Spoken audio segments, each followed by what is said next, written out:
Sapa Indonesia Pagi, kembali hadir menemani Anda saudara kali ini di segmen Kompas Bisnis bersama saya Putri Oktaviani. Indeks harga saham gabungan atau IHSG kembali mencetak rekor tertinggi sejarah atau all time high di 7.533. Indeks kemarin ditutup naik 0,9%.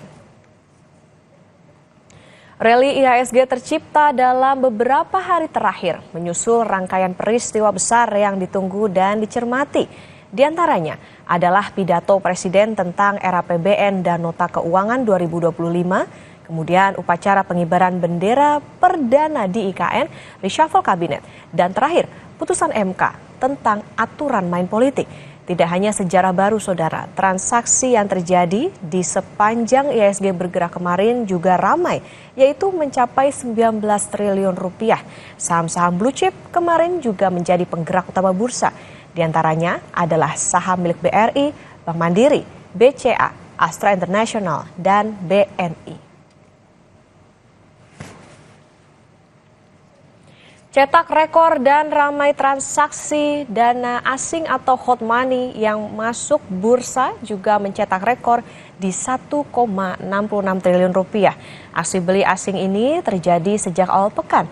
Yang menjadi pertanyaan selanjutnya adalah sejauh mana IHSG akan mencetak rekor. Secara historikal, ketika rally terjadi, maka akan ada koreksi minor karena investor merealisasi keuntungan atau taking profit.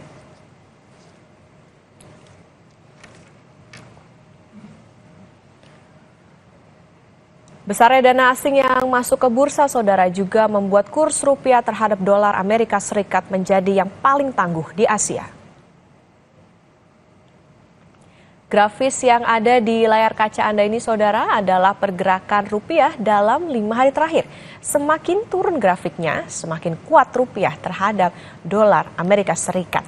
Kemarin rupiah ditutup di level 15.429 atau mendekati titik paling kuat sejak awal tahun, yaitu 15.300-an. Kurs tengah Bank Indonesia juga menunjukkan rupiah menguat ke 15.400-an. Padahal di awal bulan masih di atas 16.000 per dolar Amerika Serikat. Market tengah menanti keputusan rapat Dewan Gubernur Bank Indonesia yang hari ini akan mengumumkan suku bunga acuan atau BI rate.